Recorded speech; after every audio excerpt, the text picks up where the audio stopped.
Hello, I'm Rishikesh Sathavane. I'm on the board of IIT Bay Area as the sponsorship chair. Anand Deshpande inspires Hindi movie Swades-like emotions in me. He's an IITian, he's a Marathi Manos, and who has made it really big. He is a role model for me. I am delighted to introduce him to the audience today. Anand holds a BTech in Computer Science from IIT Kharagpur. He has Masters and PhD in Computer Science from Indiana University at Bloomington.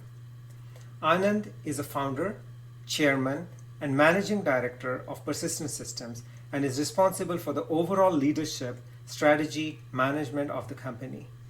Anand has been the driving force in growing Persistent Systems from a tiny startup in the 1990s to a publicly traded global company with a market cap of about 300 billion Indian rupees today.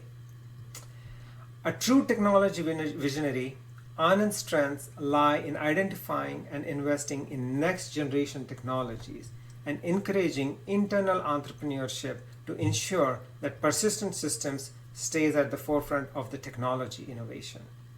Well, Anand has a strong spirit of giving back to the community too. He has been a trustee at Computer History Museum in US's Silicon Valley. It's right here in Mountain View. He founded iSprit, India's first product think tank, started with the vision of creating a vibrant entrepreneurial ecosystem in India. He is on the board of IIT Patna. He is also board of directors for De Asra Foundation and many, many more. And he is giving back here as well. He is one of the sponsors for this event. Thank you. And without further ado, here is a fireside chat where Anand will talk to his friends and business partners, Vinod Mirchandani and Anshu Sharma. Thank you. It's my pleasure to be here at the IIT Bay Area Leadership Conference. And my name is Anand Deshpande from Persistent Systems. I have with me two very distinguished guests and friends. I have with me Vinod Mirchandani, who is the Chief of R&D and Vice President at Thermo Fisher Scientific. And I also have with me Anshu Sharma, who is the founder of Skyflow.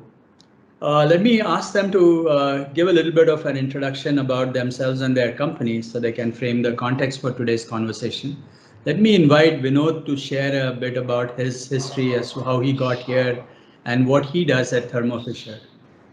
Thank you, Anand, and thank you for inviting me to talk about what we do at Thermo Fisher.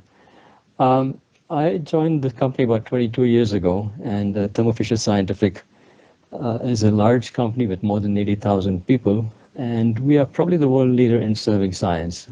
We make products that go all the way from life science research to companion diagnostics to analytical instruments, specialty diagnostics, biopharma services, and lab products. I came to the company through two acquisitions. I actually joined a company called Applied Biosystems, which was then acquired by Life Technologies, which was then acquired by Thermo Fisher. And coming to Applied Biosystems was a huge change because I actually moved from the tech business, which is Xerox, to life science business, which is a huge change for me, but it has been really successful change. And thank you, and back to you.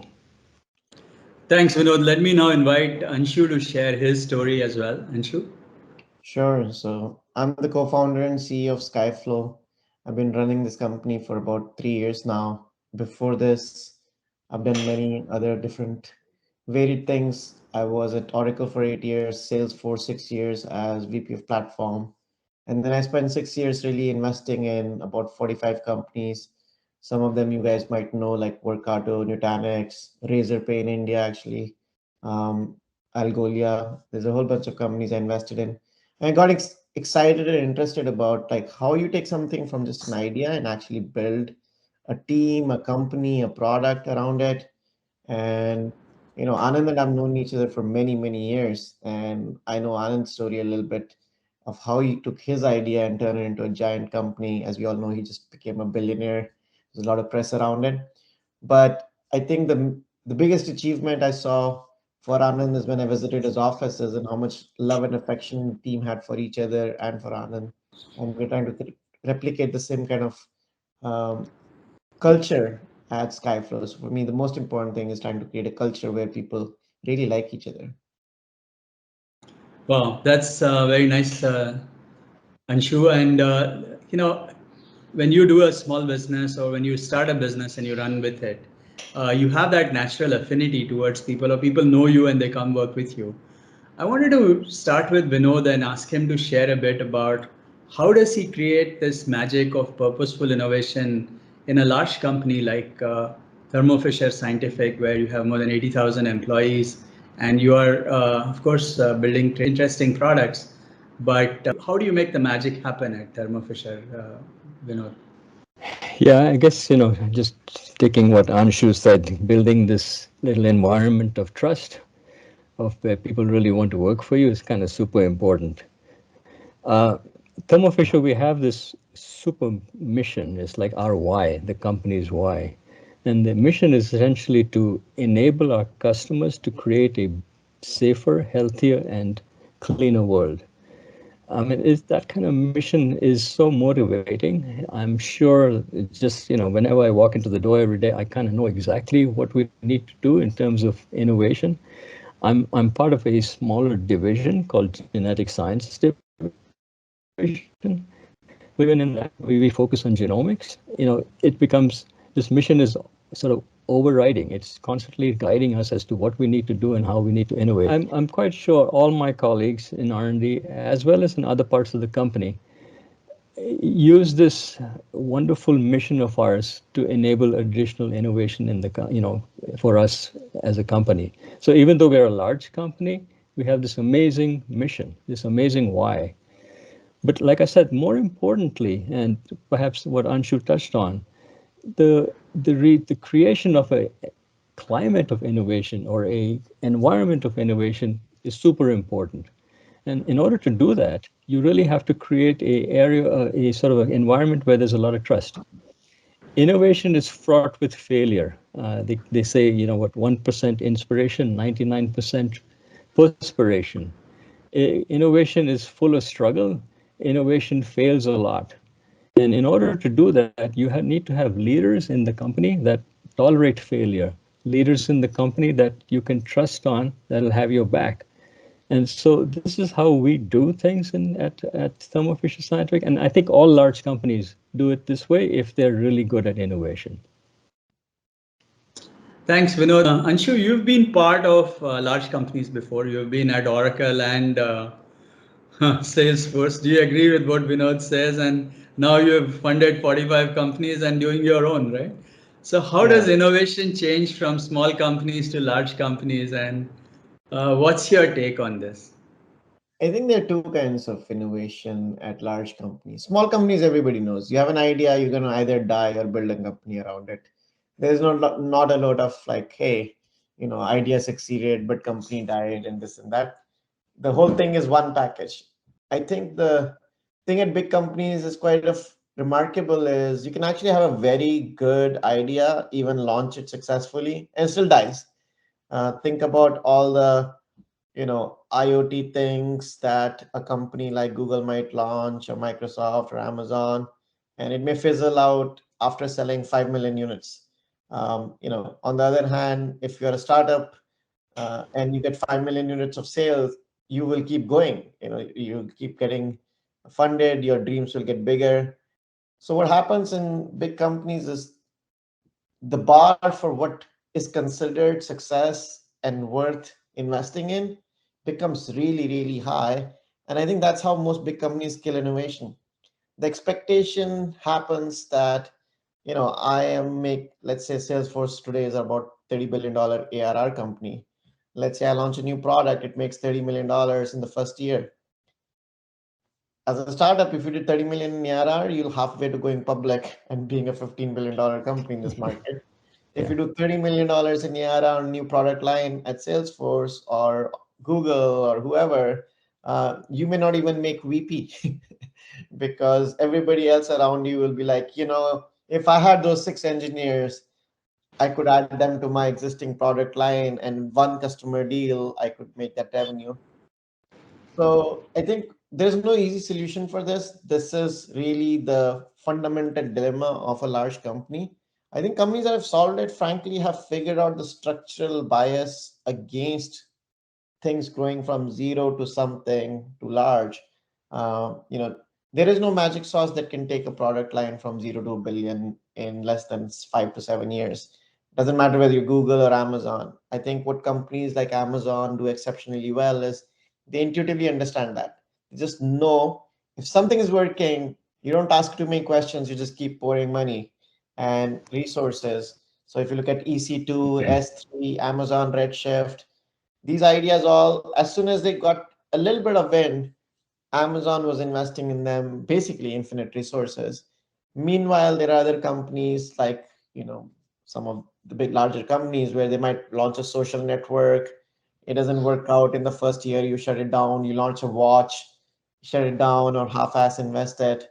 I think so. Apple, Amazon, I think truly are the only companies I know that have figured out that once you commit to an idea and you get a little bit of success, you turn that into a multi-billion dollar business. It may take 7 years, and they have the commitment to do it. Yeah, and I think that's really the good point, right? I think large companies need to have this what we call the infinite game, right? Which is you think long term, and the mission, the why you're here, why you actually exist, actually helps you. So just as an example, in the old days, HP way used to be every employee would have 10% of their time dedicated towards just coming up with an idea, right?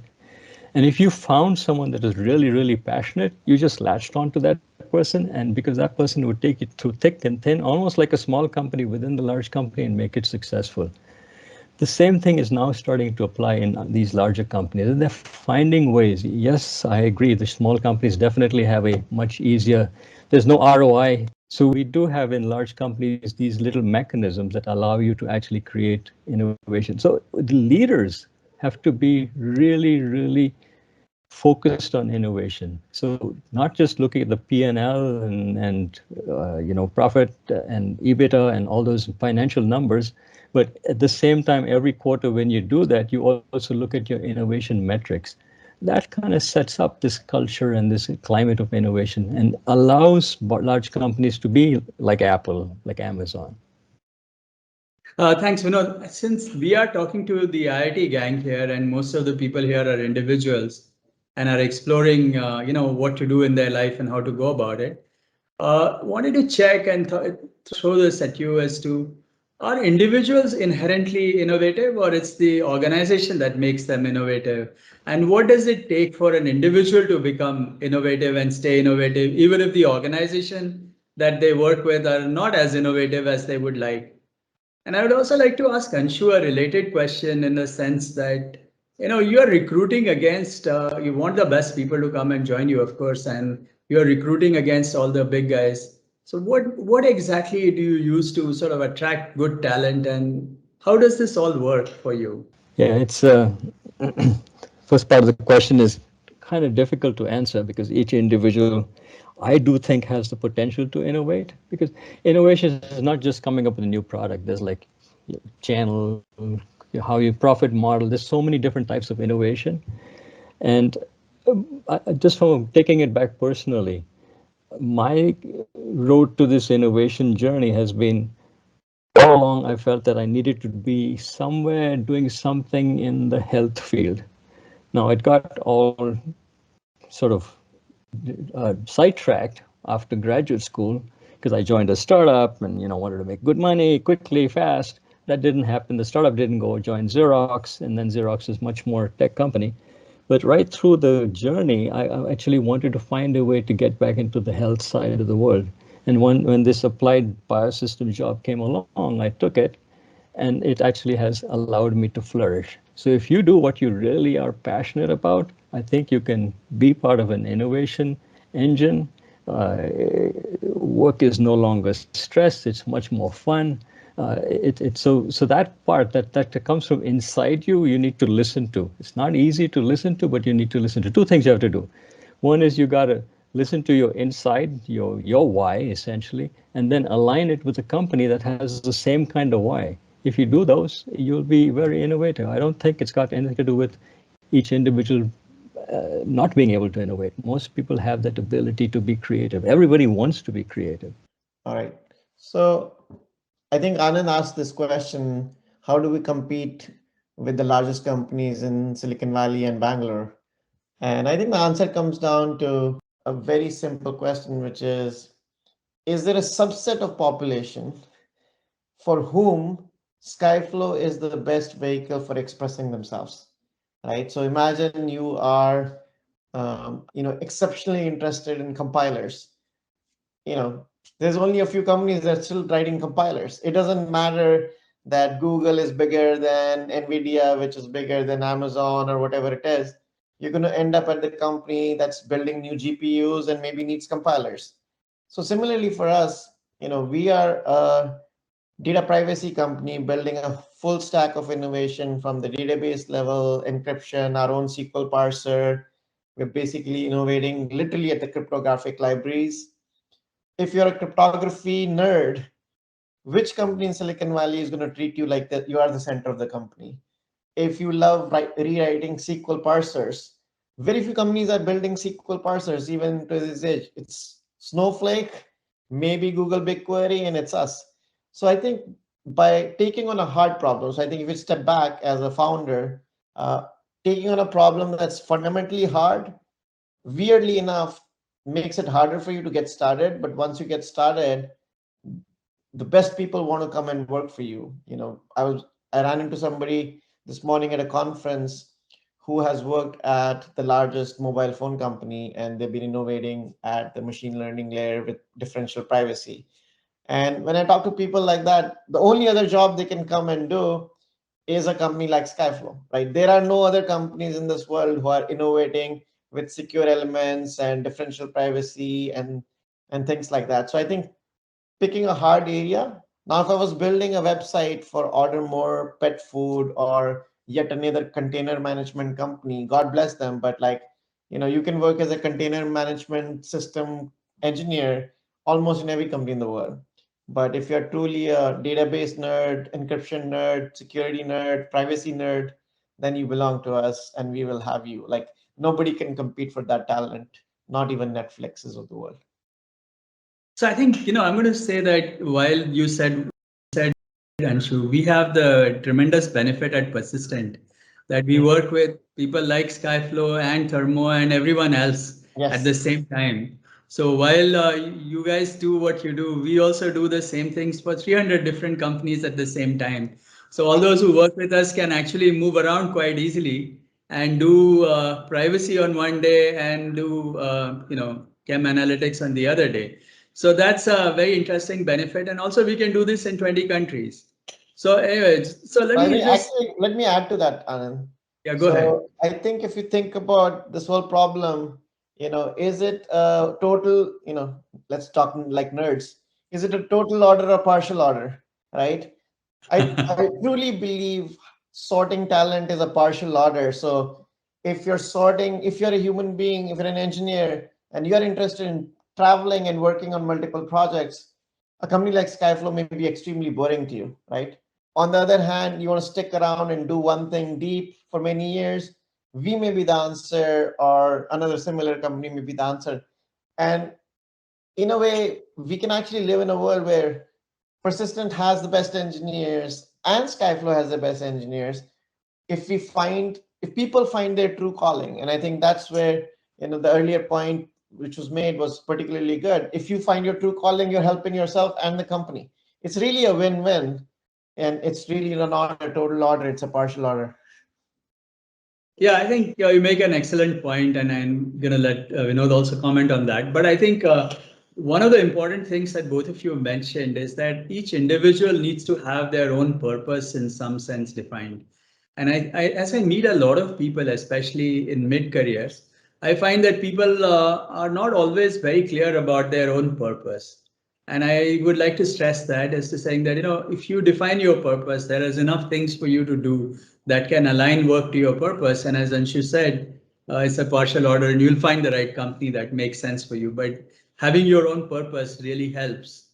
Vinod, you wanted to add something? The question becomes is how do you find your purpose, right?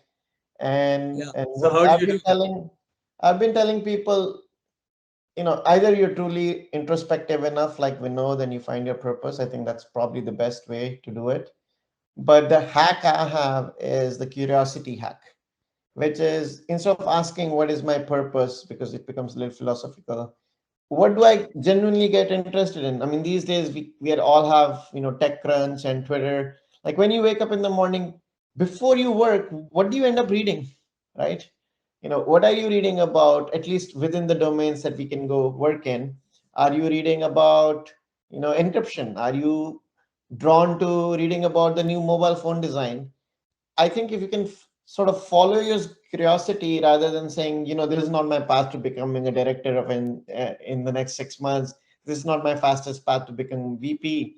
I think if you sort of let the director VP thinking drop just a little bit, I'm not saying it goes away for some people ever, but chase your curiosity. And anybody who has kids, I have nieces, and I always tell them, like, look, even if you find one subject in school that you're genuinely curious about, you can become the best at it. And I think so. Curiosity is a hacky way of finding your purpose. Vinod I has been mean, itching to I say something. totally, no, totally agree. I mean, it's a nice hack because it is important. It's like even if you look at stuff that you follow on the internet or you magazines you like to read. Yeah, no, I was saying that Anshu's hack is really, really good, and it's this is the kind of hack that everybody should use. I used it instinctively, not necessarily knowing that's what I was doing. But now that you've decrypted it, essentially, why? I mean, other people should use it the same way, which is take a look and see what attracts you when you read a magazine or what attracts you read an article. Or where do you always find interest? Even when you read books, what books do you like to read? All of these things are little clues that will tell you what is your true purpose. Actually, I want to add another dimension to this, Vinod, in terms of true purpose, and that is to go with the age. Now that I'm sort of been in the business long enough and I'm turning 60 next year, I've been thinking a lot about this. And I think, you cannot advise everyone at the same age. As you grow at a certain age, you have to take these calls very differently. So what I've been telling people is to manage their profession, where in your first 10 years, what you do is very different from what you do in your second 10, what you do in your third 10 and your fourth 10 of your career. So while it's okay to chase your passion, and that passion will change, the direction in which you orient your passion could depend on what stage in your career you are. And I found that to be very useful, because then you can create your purpose to be the CEO of the company, maybe at a certain point in your career, and not be chasing it when you start your career, but have the right kinds of changes that you make in your purpose as you get to where you want to be. We I are think we sort of have. coming to the end of our session, and being based out of India, and all of the fact that I live and work from India, and the two of you here are in the Bay Area, where you definitely see all the action and the excitement. I wanted to get your perspective on what do you think about innovation coming from India at this moment, and do you have any advice for Bay Area people to say, hey, how can you help? Should they move back and do more in India, or how does this whole thing work? How do we make India innovation, India-US corridor, the innovation corridor in some sense? You want to go first, Anshu, and then we Sure, can finish I'll with take Vinod? it. So I think for me, it comes back to the why question we were just talking about and your purpose and curiosity. There are certain things I'm curious about. I'm curious about GDPs, for example. Like when I visit a city, it's a game with my wife. I'm like, hey, what do you think is the GDP of this country? And now I've gotten to a point where, based on your airport, I can guess your GDP. And based on your problems, I can tell you how that ties to like which year of American growth. And I think just like your career, Anand, you were saying, there's a sort of a rhythm to it. I think every country has a rhythm to it. We all want to jump ahead. We want to pretend like our GDP is $15,000 when it's actually $2,000. And I think fundamentally understanding where India is right now and what is sort of a 1.5 leap versus what is an imaginary 10 leap is, I think, sort of what interests me personally. And what that means is like 15, 20 years ago, I think internet and mobile and telephony really was the step India needed to take. I think India is now ready for electric scooters, for example, genuinely interest me. I'm a big fan of Tesla here, but I wouldn't launch a Tesla car in India. I would, if I was building something, I would launch actually literally like something like Ola scooters or something.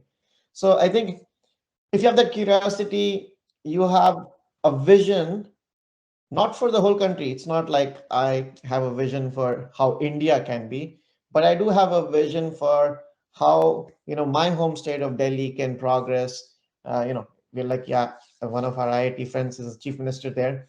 How can we basically transform one state? For you, it might be Maharashtra. For me, it might be Delhi. For someone else, it might be Himachal Pradesh.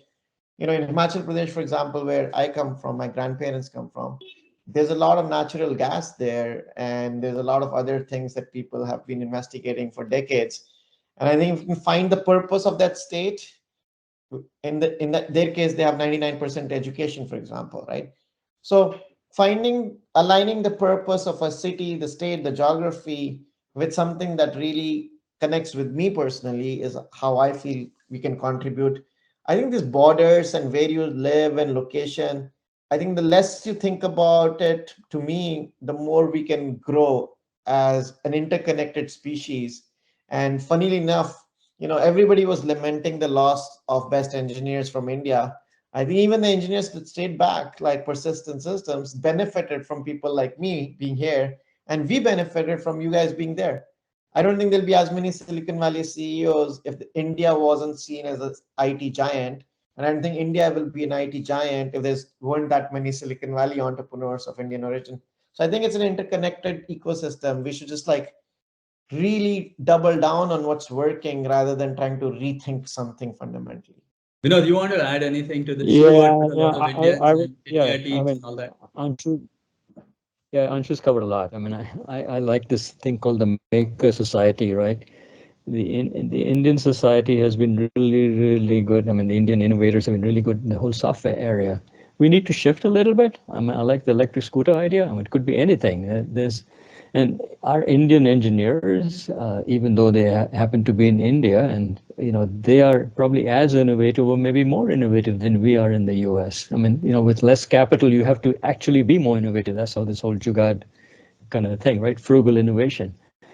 So my opinion is that there's plenty of opportunity in India itself. I mean, I think what has to happen is the policymakers and whatnot have to create this almost like a company, create this environment of innovation, right? So that you can actually get people to do the kind of things that we're doing in the US much more easily, because you have more capital in terms of labor, much more capital in terms of labor. I mean, it's also the question of what is an Indian company, right? Persistent has probably foreign shareholders. Google probably may have more Indian engineers than they have non-Indian engineers. Skyflow, for example, our global head of engineering lived in the US for many years, and he just said, eventually I want to move to India. And when it came time to pick our global head of engineering, it didn't even occur to me that the fact he's sitting in Bangalore somehow makes him less important or less capable of doing the job. So, Skyflow is being built in India as much as it's being built here. The fact that the CEO is living here for a few months versus there, I think, over time, my hope is that transforms. Your company is American company too. You had a, American CEO. We might have an American CEO one day. Who knows? So I think it's all moving around in circles. Correct. So I'm going to conclude here first. Thank you both for being on this panel. And I just do want to put in a plug for the IITs in India. I'm the chairman of IIT, the board of governors at IIT Patna right now. And I'm watching the IIT system at this moment. And I can see that all of you can, partner and collaborate with IITs today. We are all very keen to have Bay Area people donate and contribute and do other things together. And I also want to share the fact that both Vinod and Anshu mentioned, there's a lot happening in India. We are at a very interesting and an exciting place at the moment. And for those of you who are looking to spend a few years in India, places like Persistent are definitely the right place for you to hang out. We are welcoming people from all over the world, and there is a lot happening in India. So if you're looking at spending the next few years doing something innovative and exciting, I would say that India is a place to be. Thank you all for being here, and it's always a pleasure to talk to the IITians, and wish you all the very best. Awesome. Wish you all a lot of success. Thank you. Yes, the same here. All the best.